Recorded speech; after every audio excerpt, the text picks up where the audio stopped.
सर्दी काँसो लागेर बिजोग भएको छ। ल यो मेरो र भिडियो हो।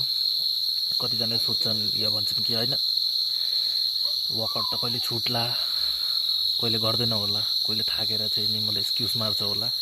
असलमा त्यस्तो के होइन। मेरो केसेसमा जब तक हातखुट्टा सही छ तब तक गर्ने हो।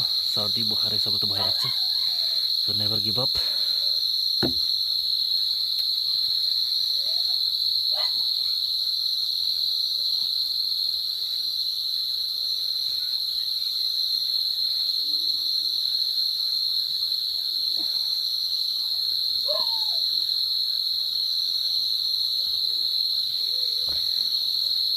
आफूलाई एक्सक्युज दिनु र आफूलाई चाहिँ सक्दिनँ भन्नु यो सबसे ठुलो गल्ती हो। So if your mindset is very strong कि यो गरेर देखान्छु भन्नु, so you can do it के।